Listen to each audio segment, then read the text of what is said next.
In the last video, we focused mainly around calculating compound interest based on just things that were compounded annually or basically once every year. So in this video, we're going to actually extend that to include all the other types of compounding rates that you can find in a bank or in any institution where you want to invest money. So we already know what annually means. It means that the total amount that you invest is going to be compounded once per year. But we also have 5 other types. So the second one is going to be 6 monthly, which means that it is going to be compounded every 6 months. So that means that for a whole year, you're going to have 2 periods of compounding. So you're going to get interest twice per year. The third one is going to be quarterly, which means every 3 months. And if you calculate that, that's 4 periods per year. So you're getting interest 4 times per year on even spacings. Then you have a monthly compound interest, which means that it is compounded every single month. But obviously there are 12 months in a year, so you're going to see that compounded. This is the most common one when it comes to savings accounts and earning interest, and even things like loans from banks and mortgages and so on. This is the most common one. Fortnightly means every 2 weeks. So we gotta remember that there are 52 weeks in a year. So that means that if this is compounded every 2 weeks, then that means that we have a total of 26 periods of compounding per year. So you're gonna get interest 26 times per year. And finally, you have daily compounding, which is very uncommon, but it can be used in certain cases. I think credit cards, depending on the bank, can actually offer this kind of thing. But again, it's not that common. It basically means that you're compounding interest every single day. So there are 365 days per year, so that means that you're going to have that interest compounded 365 times every single year. This is very uncommon because, as you may imagine, it's very hard to calculate, and sometimes it turns out to be a massive amount of money. So we're going to now do an example, and we're going to calculate essentially how much interest is earned on this initial investment. The rate is going to be the same per year, and the total period is going to be 2 years. But we're going to compound it according to each of these cases, and we're going to compare them to see which one is better. So we're going to start with A. Now A is annually, so that means that, well, the period is just going to be 2 years. We know the amount. The rate is just going to be 0.06. So if we put that into our compound interest formula, we have P. Actually, let me just write the values here. 1,000. 1 plus 0.06. And the total period is 2 years, so that's going to be raised to the power of 2. So now we're going to have 1,000 times 1.06 raised to the power of 2.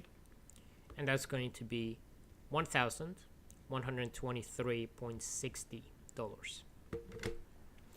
Now for scenario B, we're going to have to compound every 6 months, which means there are 2 periods in a year. So if the total amount of time is 2 years, then N in this case would be 2 times 2. Because in 2 years, we're going to have 4 periods of compounding, so that's going to be 4.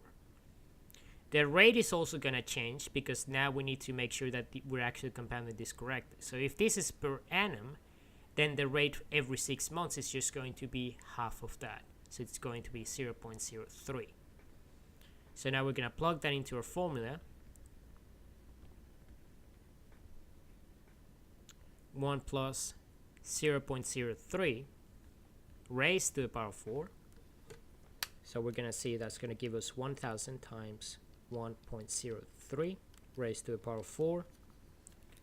And this is going to be 1,125.51. So it's a slightly higher than the previous one, but really not that much in the end. I mean, it only increased by about $2, so it's not a huge difference.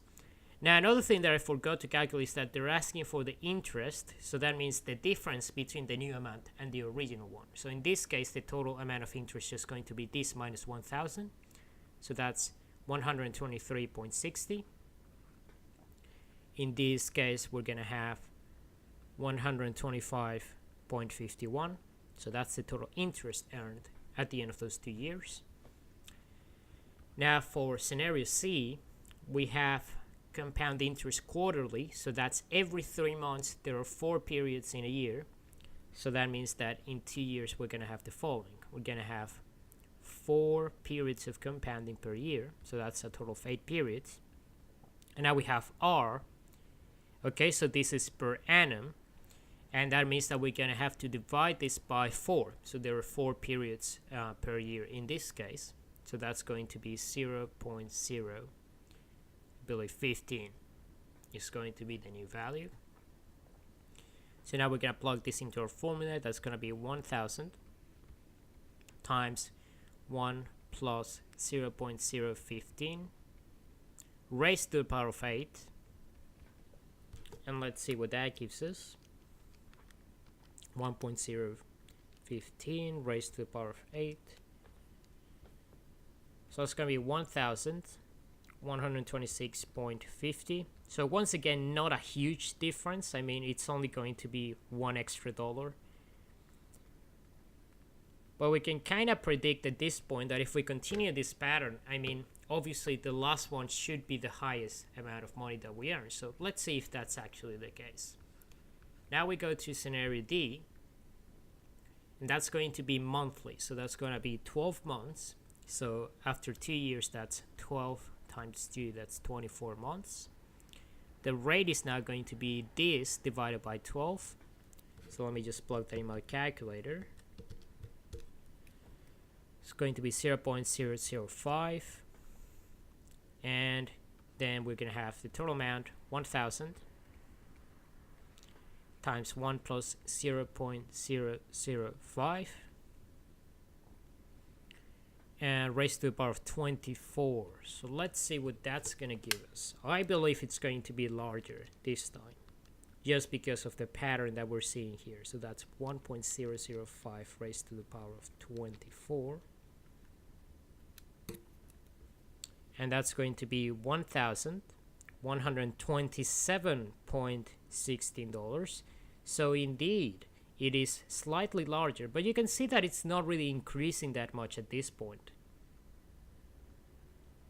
You can see that actually as we keep moving up and we keep increasing the amount of compounding, you can see that the gap in the interest earned is actually becoming smaller and smaller. Here the difference is about $2, then here it becomes $1, and then here is about 66 cents. So the gap is actually closing in as we keep moving up the ladder. Now for scenario E, we have interest that is compounded fortnightly. So remember, that's every 2 weeks. If there are 52 weeks in a year, that means that there are 26 periods of compounding in a single year. So in this case, N is going to be 26 times 2, which is 52 periods over the 2 years. The rate is going to be 0.06 divided by 26. And that's going to be 0.0023. Now we're going to calculate the amount. That's 1000. 1 plus 0.0023 raised to the power 52. And let's see what that becomes. 1.0023 to the power of 52. That's a very interesting thing that we're seeing here. That's $1,126.89. So indeed, instead of actually increasing, we actually decrease again. So that's going to be 126.89. It's still higher than this one here, but it is lower than the previous value. So it means that it's not actually better to compound it more frequently. There's actually going to be an optimum value, and it is going to be around this value here.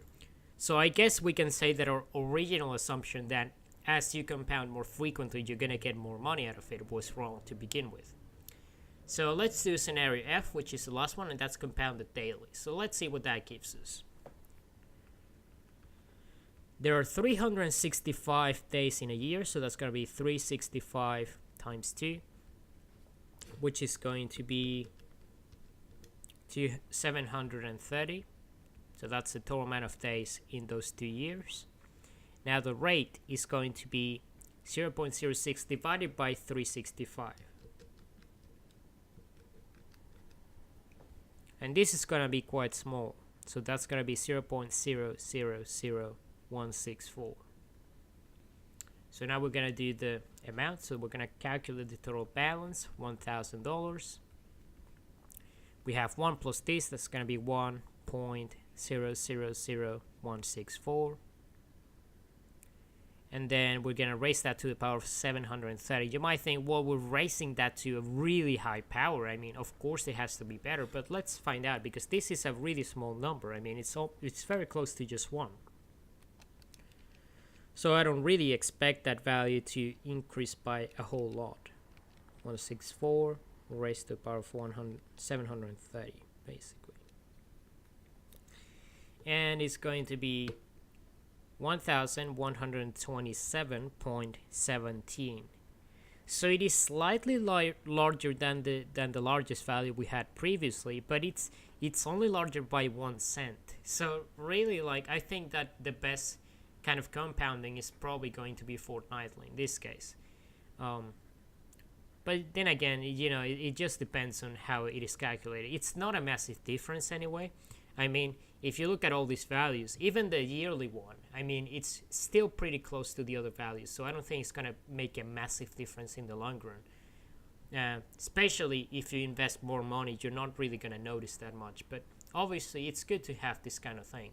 And it is good to know how to manipulate these expressions around so we can use the formula correctly to calculate the appropriate values for each of these investments.